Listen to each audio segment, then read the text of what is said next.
Nako po, breaking news. Sinugod po ni Senador Marcoleta itong BICAM na ito kasi nga naman mga kababayan, nagkakaroon na naman pala ng insertion. Pati si Loren Legarda, nag-lecture na sa BICAM. Ayaw namin ng insertion. Ba't mag-i-insert na naman ang mga buhayang mga congressman na ito, mga kababayan? Sabi din ni Vince Dizon, wala siyang tiwala sa mga engineers. Kasi nga, naninilikado na naman itong 2026 national budget. Kaya si Marcoleta sumabog. Ito kasi yung sinasabi sa komento, mga kababayan ko. Nako, si Marcoleta, buti na lang nandyan ang ating senador na magaling. So ngayon mga kababayan, grabe pa din ang ginagawa nilang insertion dito. Si Libiste nga, binulgar ang sikreto ng biding-bidingan na ito. Na talagang nakaprogram na kung sino ang nanalo sa bidding.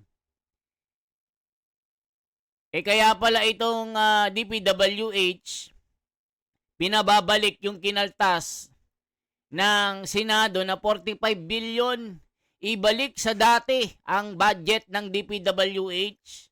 Kasi pag hindi, baka magkaroon tayo ng cost cutting. Parang nananakot itong si Vince Dizon. Hindi daw mabibid yung project. Kahit i-zero budget na nga yan, mga kababayan, nanggigigil ang taong bayan. Delikado talaga ang 2026 national budget kasi bali-balita po, merong mag-i-insert ng 90 billion peso ses. Bakit po mga kababayan?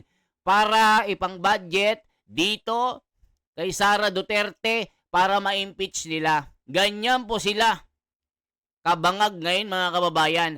Puro sila Duterte. Gagamitin po ang national budget, lalong-lalo na dito sa DPWH, na nagkakaroon ng mga modus na kawatan na naman. Isipin nyo, hindi pa nare-resolba ang problema po dahil po sa issue ng flood control na ito. Wala pang nakukulong. Sabi nila, bago magpasko, may makukulong. Nagyayabang kami, ipinagyayabang ko. Ito ang legasiya ko, may mapakulong ako. O ngayon, 17 na ng Disyembre, si Saldico hindi pa nahuhuli. Ito'y ipakita na natin. Ako, sumabog si Marcoleta dito at Loren Legarda. Ito po. Kong Rufus Rodriguez. Thank you.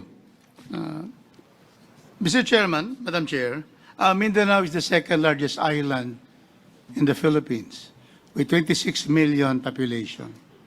If you will look at the Department of Transportation, there is no railway system in Mindanao.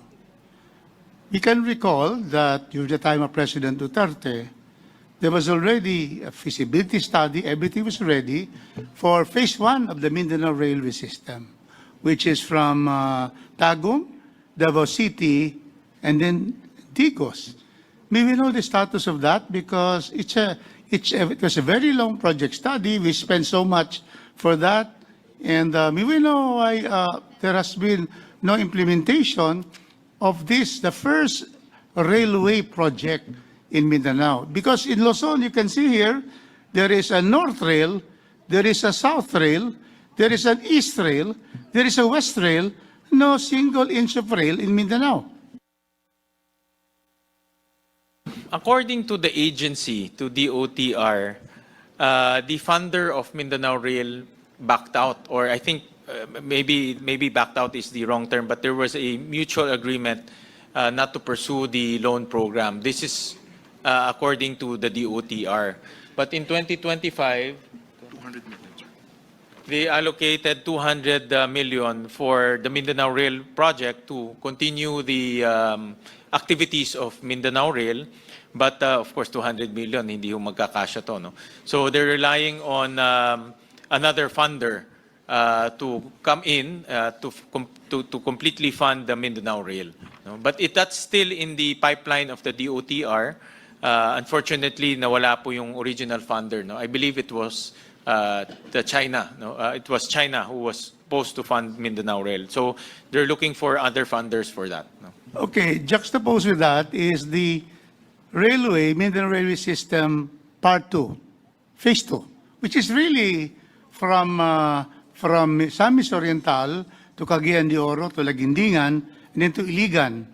And may we know because the project study, 100 million, was already completed. And may we know the status of that? Because then we have possible two railways so that, railway is always the cheapest form of transportation of goods and people. And may we know why there is nothing here yet about these two very important railway systems, which are good for 22% of our people who are in Mindanao, 22% of the 119 million Filipinos. Do we know about that? Why there's nothing here? Zero? Mr. Congressman Rufus, it's not in the NEP. The agency did not request for that. So I think the most appropriate agency to talk to and inquire about that is the Department of Transportation. No? Ito. Alam nyo, pare-pareho naman tayong mga nagtatanong sa ahensya. Yung mga ahensyang yan, sang-ayon ako sa inyo, kailangan. Bakit hindi linigay sa NEP? Hindi naman trabaho ng senador, ng chairman ng finance, sagutin ang ahensya, bakit wala sa NEP? Yun na yung tanong namin, bakit nga wala sa NEP? Mag-isip-isip sila, matuto sila gumawa ng budget nila. Bakit tayo mag-iisip ngayon, ba't wala sa NEP? Thank you for the lecture, Yeah. Senator Loren. I'm not lecturing. No, we thank you really. You're really saying the right thing. No, But it's true. anyway, Because I was there for 5 years, and sometimes, hanggang last minute, they submit in the BICAM. Why should they submit in the BICAM? Pag-isipan nila ang kanilang NEP, National Expenditure Program, the President's Budget. That's why ayaw na ayaw namin ma-insertion sa BICAM. Kasi dapat kung mahalaga yan, nasa NEP na yan. And then they come to a senator during the plenary, isingit nyo to. Ayaw namin. Okay, we amend, but there's only limited fiscal space. And then now, a veteran congressman asks the first-term chair of the Finance Committee, why is it not there? I'm sorry, I have to answer for him. Of course, he can very much answer that, but if it's not in the NEP, what do we do, right? I also agree with Senator Ligarda and the chair. So therefore, I think O isipin nyo, may insertion. Kaya si Senator Ligarda nagwala na, napatayo. Mag-isip-isip kayo. Ayan o mga kababayan, no? Hindi ba nakakahiya yan?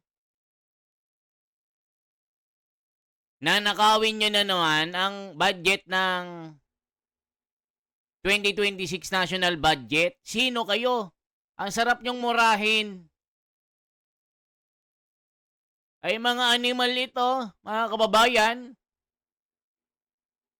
Hindi pa natatapos yung issue ng pagnanakaw. Ngayon, harap-harapan na ginagawa nyong tanga ang mga Pilipino. Mga buwisit! Ay no, yung comment to ni Sebastian, no? Lucas Villanueva. Ayan no, nag-comment. Mga buwisit kayo. Tamaan kayo ng lumilipad na kidlat. Ayan, galit na. Sabi ni Santa Clara ng San Ildefonso ng Tarlac City. Doon sa sulok ng puno ng Baliti. Grabe naman yung lugar mo ngayon. O mga kababayan ko, harap-harapan tayong ginagago ng mga buhayang ito. Mga tonto. Mga Judas, Hestas, Barabas. Nakita nyo mga kababayan? Nararamdaman nyo ba ang aking nararamdaman ngayon? Pare-pareho tayo ng mga feelings ngayon. Yung natrato ng tama, gagawin kang bangag. Yung minahal mo siya, niloloko ka pala, loyal ka sa kanya, tapos binabangag ka lang, saan ka nakakita ng ganitong mga nasa posisyon ngayon? Mga kababayan ko. Mga loko-loko ba tayo, mga kababayan? Ay, gumising tayo. Kayo mga loyalista, gising kayo. Mga bulag, mga pipi. Hanggang ngayon, loyal pa rin kayo kahit harap-harapan na binababoy na kayo. Tignan nyo si Senator Marcoleta. Galit na galit sa korupsyon. Pilit na itinatama yung tama. Pero minamali. Di ba si Marcoleta gusto niyang itama yung mali nila. Yung mga buhayang ito, anong ginagawa nila? Hindi pa natatapos yung issue ng pagnanakaw nito. Panibagong insertion na naman. Sinong hindi mababad trip dito, mga kababayan ko? Tapos ngayon, ang inaatupag ng mga dilawan, bangagan na ito, pagpapa-impeach kay Sara Duterte. Pinag-uusapan pa lang ang budget, may insertion na. Para saan? Ibulsa ulit ng mga ito. Hoy, gumising na. Mga loyalista, huwag na kayong magpakatanga. Sabi ni Ricardo Paulo ng San Mateo Rizal, doon sa tabi ng talon. Malinis ang tubig dito, masarap maligo. O, tignan nyo. Magkape-kape tayo para hindi tayo ma-high blood.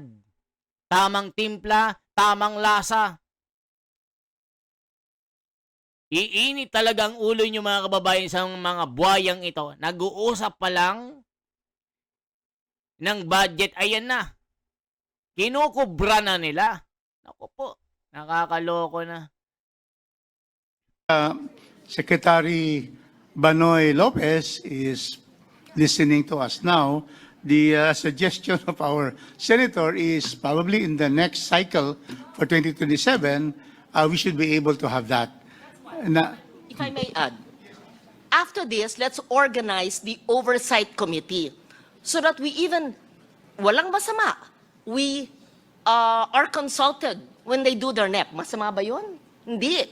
Kasi lahat ng output natin, sabi natin, bakit ang DND puro infra, ba't kulang sa ganito? So, example yung DND, bakit ito, wala yung Mindanao Rail? Agree kami dyan. Ano mang priorities nila, di ba? Kaya hearing tayo ng hearing. Gawa tayo ng monthly oversight committee ng bicameral. Tanungin nyo yan, kaagad. Sang-ayon ako dyan. I agree again with Senator Ligarda. So, in fact, in the budget hearing of the DOTR in the House, there was a commitment of Secretary Lopez that there will be a roadshow precisely to get funders for the two railway phase 1 and 2. So that we can already, once there is a roadshow and there is a funder, then that's the time we can include.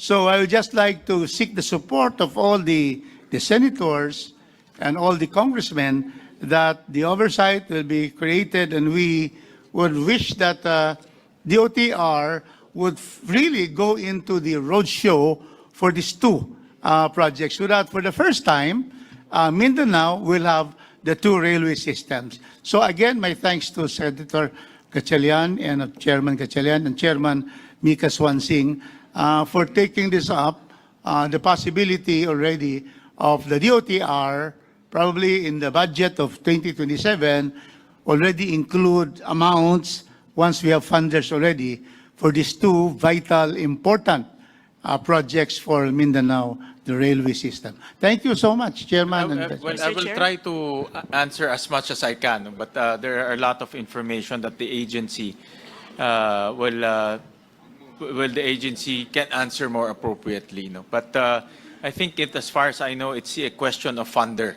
No, yun ang problema po. Yes, Mr. Mr. Chair. Chairman, Yes. Mr. Chairman. We'll recognize Senator Aimee first. Yes, And then- thank you very much. I think this has to do with railways as well. I noticed two FAPs that have been reduced quite severely. Both the Metro Manila Subway project at 45 billion under the NEP has been reduced under the Senate for 25 billion. In the same manner, the North-South Commuter Railway at 76 billion in the NEP has been reduced to 37. My question is, are the amounts indicated in the NEP the minimum payments for our counterpart? Yes, Senator Amy. In fact, we received a letter dated December 1, 2025. Let me just read it. Considering the remaining unobligated funds under the current FAPs and in line with our urgent priorities of the national government to further boost economic growth and social equity, we would like to respectfully inform the Senate of the possibility of reclassifying 34 billion out of the total loan proceeds allocation in our fiscal year 2026 proposed budget to the unprogrammed appropriations to support various priorities of national government. This adjustment will ensure more efficient use of available resources and present a timely opportunity to put existing resources to work where they are needed most. And we were also looking at the utilization rate of these two projects. The average, for example, in 2024, the utilization rate of the North-South Commuter Railway is only 23%, and the Metro Manila Subway is only 17%, Senator Amy. So definitely the amounts allocated are not being utilized. So that's why they sent us a letter so that we can consider this. Yes, the concern, of course, is that firstly, the cost to the public has been measured many, many times by the World Bank, by JICA, and they run into billions every day, as well as, of course, the handling costs, because those are billions too. And finally, the reputational damage to the Philippines, because we don't pay our debts. So my problem is shunting the loan counterparts for foreign assisted projects towards the unprogrammed really is not the solution. I think perhaps the solution is more efficient absorption and implementation of the projects. If we are at 23 and 17%, surely the solution is to renegotiate the loan and start from scratch rather than constantly paying handling costs and being indebted for who knows how much, immeasurable in terms of reputation. Actually, in the past 5 years, the North-South Commuter Railway, the average utilization is only 33%, and the Metro Manila Subway is only 36%. So the utilization remains very low for these two projects. However, the recommendation of the agency was to transfer it to unprogrammed funds because the unprogrammed funds normally comes in second quarter of the year, and that can be used to fund the two projects that were mentioned. Ganun pa man, hindi po solusyon yun. Kasi alam naman natin, Yes. kapag unprogrammed, ala chamba yan. Hindi naman sigurado na may savings. Ano? Kaya't itong mga project na ito, inaasam-asam ng ating mga kababayan. Na hirap na sa traffic, lalo na ngayon. Tag-ulan, plus Christmas pa. Talaga naman. Mga kababayan, parang itong si Gatchel yan, gusto niya ng unprogram. Ba't gusto niya ng unprogram?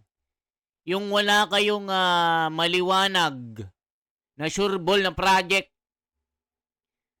Kaya itong unprogram na ito, mga kababayan,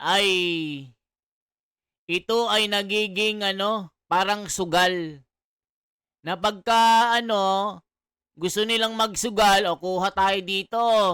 Unprogram yan eh. Para bang piggy bank na savings nila na anytime pwede nilang dekwatin. Ganyan po ang nangyayari ngayon, mga kababayan ko. Nako po, nakakabwisit talaga. Harap-harapan tayong ginagago ng mga ito. O ito pa, i-comment nga natin yung mga basahin natin yung mga komento. Mabibwisit na lang kayo eh. Sabi ni Santurnino, grabe talaga mga ito. Harap-harapan na binababoy yung mga Pilipino. Kaya pala kayo puro impeachment, nag-iipon na naman kayo ng bilyones para pangpuhunan, para tibagin si Marcoleta at si Sara. Ayan ang mga comment, mga kababayan ko. Sinong hindi maloloko dito sa ginagawa nila? Yan lamang po ang ating bahagi, mga kababayan. I-comment nyo ang inyong mga sari-saring reaction dito. Ano po ang saloobin nyo? Delikado ang 2026 national budget kasi nga may insertion na nagaganap. Ayan Kaya si Senator Marcoleta at si Loren Legarda napatayo na lang eh. 'Di ba pagka mga Senate, si Senador Marcoleta talagang pag may nakakakita ng mga kahina-hinala, talagang sinusungal-ngal eh. Ngayon po, si Loren Legarda po yung napatayo. Ayaw namin ng insersyon. Ginigigil nyo kami. Ganun po. Harap-harapan nyo kaming tinatanga-tanga ha. 'Di ba mga kababayan? So, yan lamang po. Please like and share the video and click the notification below. Click all. Okay po mga kababayan, para every time na mag-upload po tayo, mapapanood nyo agad-agad. Ako si The Wonders Philippines. Ito ang ating video reaction for today.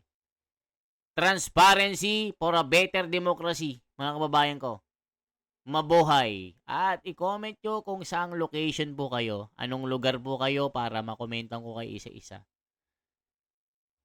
Salamat po.